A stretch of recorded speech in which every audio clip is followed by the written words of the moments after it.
Satu, bukti bahwa dia nggak artifisial. Yang kedua, yang sudah dikerjakan sangat banyak. Ya, misalnya saya ulangin ya, membangun 6.000 km jalan nasional, 2.700 km jalan tol baru, 366.000 km jalan desa, 1,9 juta meter jembatan desa, 1,1 juta hektar lapangan irigasi baru. Panjang lah kalau diteruskan, nanti selesai acaranya.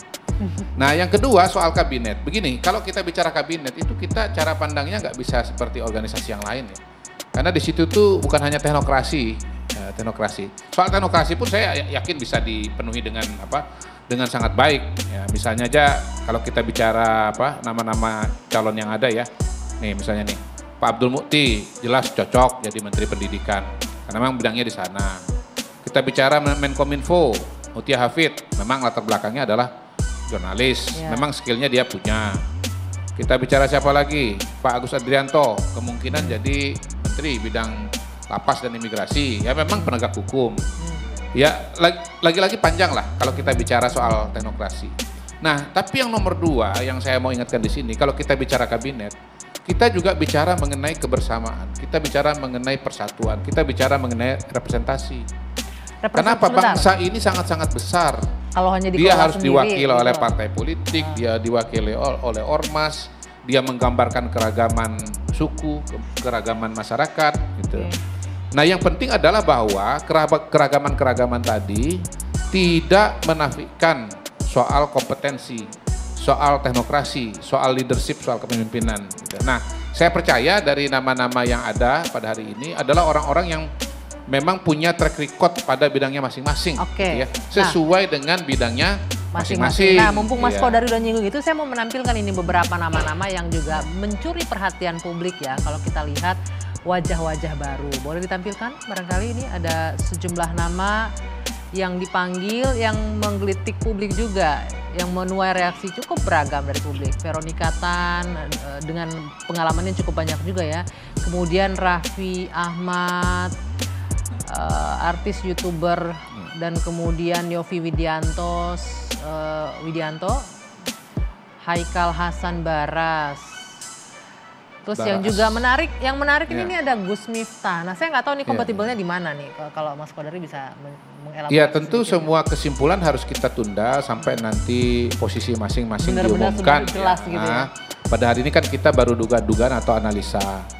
Soal Raffi Ahmad, kalau dia ditempatkan untuk sektor ekonomi kreatif, saya kira siapa yang bisa membantah bahwa pada hari ini Raffi Ahmad salah satu konten kreator, salah satu seniman kita yang paling kreatif, dan bukan hanya kreatif tetapi juga dia mampu membangun suatu usaha dalam skala yang besar dan menciptakan lapangan kerja. Iya, menciptakan lapangan kerja gitu. Bahkan dia di-engage oleh grup-grup televisi besar misalnya. Yovie Widianto, kalau nanti dia berkaitan dengan dunia seni, siapa juga yang membantah?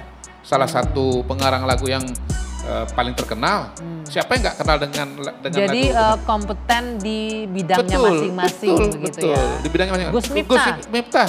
Beliau seorang pendakwah, seorang ustadz, terbukti dengan kinerjanya dan terobosannya berdakwah di daerah-daerah yang pada waktu itu atau bahkan sampai sekarang pendakwah tuh nggak mau masuk dan nggak bisa masuk, tapi dia bisa masuk gitu. Nah, kalau Gus Miftah kan dia sudah mengatakan kurang lebih tugasnya itu berkaitan dengan moderasi agama. Menurut saya tepat seorang Gus Miftah. Kalau seorang Kodari ditugaskan untuk moderasi agama, nah itu salah. Nah, jadi seorang Kodari itu tepatnya tugasnya mengurus apa? Kita kembalikan kepada Bapak Presiden dengan yang background prerogatif, research gitu ya. Ya, yang jelas bahwa pasti Pak Prabowo mempertimbangkan dengan sangat baik, dengan sangat hati-hati, dan kita lihat bahwa timnya pun juga dipersiapkan dengan sangat baik, dengan sangat sistematis. Jadi kita harus membangun optimisme itu, ya. Dan saya satu lagi soal Prof. Lely tadi soal sinyalemen bahwa termasuk juga Bang Hensat ya. Ini kabinet instruksi Jokowi. Saya sudah jelaskan dengan Bang Hensat. Pertama, sebetulnya mudah sekali Pak Prabowo itu dijelaskan kenapa dia bawa banyak menteri-menteri dari Pak Jokowi. Pertama tadi beliau sudah mengatakan keberlanjutan. Kalau yang jadi presiden Anies Baswedan baru aneh tuh. Kalau di situ itu banyak menterinya Pak Jokowi. Lah ini Pak Prabowo yang memang didukung. Iya. Dan aneh juga kalau misalnya Anies Baswedan terpilih, tiba-tiba ada Kodari di situ. Kalau menang Pak Anies Baswedan, Presiden Indonesia menang pada ini, yang dipanggil ke temu Presiden itu Henry Satrio. Tapi kan sedikit Mbak Leli. Nah, saya mau menjawab begini aja soal kabinet ya.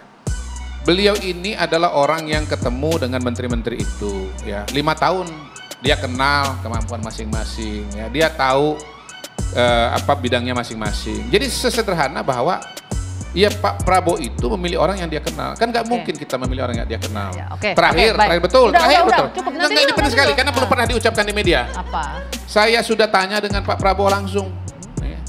Pak, yang menentukan anggota kabinet siapa? Oh, itu kameranya ya. Saya sendiri. Tidak ada bisikan-bisikan dari pihak-pihak tertentu, titipan-titipan. Iya, beliau dapat masukan, tentu saja dari timnya, tapi semua keputusan dari beliau. Jadi tolong jangan ada versi yang lain-lain. Itu ya udah benar. Karena saya sudah nanya langsung dengan Pak Prabowo bahwa kan ini keputusan murni Pak Prabowo dan ini prerogatif Presiden. Iya betul, itu tidak bisa dibantah. Nah, pokoknya kalau Pak Prabowo-nya nggak ngomong sendiri sih sama aja itu. Gimana? Itu versinya Pak Kodari, kan kita nggak bisa nanya ke Pak Prabowo. Nggak bisa dikonfirmasi. Pak juga, tapi kan saya tidak mungkin ngarang bahwa saya nanya kepada Pak Prabowo. Nggak, 17 orang itu beneran nggak kompatibel dengan paradoks Indonesia? Masa sih ada orang-orang nggak terjawab tadi itu, kompatibel nggak Pak Wi? Erlangga Hartarto, ada Dito, ada nah, itu lagi tuh. PR-nya Pak Wi. Saya sih kalau Sri Mulyani oke lah, Erik oke lah. Yang lain kalau ini oke nggak? Itu oke banget tuh. Jangan beliau dulu yang jawab gini.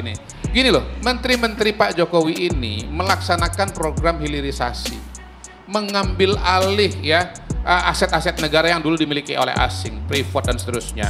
Hilirisasi itu adalah manifestasi dari gagasan Pak Prabowo di dalam paradoks Indonesia dan di buku-buku yang lain. Bagaimana kekayaan alam Indonesia itu untuk sebesar-besar kemampuan rakyat. Tadi kan Bang Kodari bilang itu ada infrastruktur panjang-panjang gitu. Apakah itu bisa menutupi kebocoran yang misalnya Pak Prabowo Subianto pernah sampaikan? Oh, itu nggak nyambung. Nah, itu jaka sembung bawa golok tadi itu. Tadi kan diambil contohnya kan, wah Pak Jokowi infrastrukturnya begini, infrastrukturnya begini. Pembangunan infrastruktur itu saya ini lagi ngebelain Pak Prabowo nih, Pak Prabowo ya. Pertumbuhan ekonomi, untuk kegiatan ekonomi.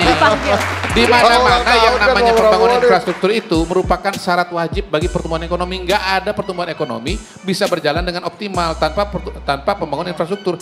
Justru Pak Jokowi ini meletakkan dasar ya syarat-syarat bagi pertumbuhan ekonomi 8% yang ditargetkan oleh Pak Prabowo Subianto.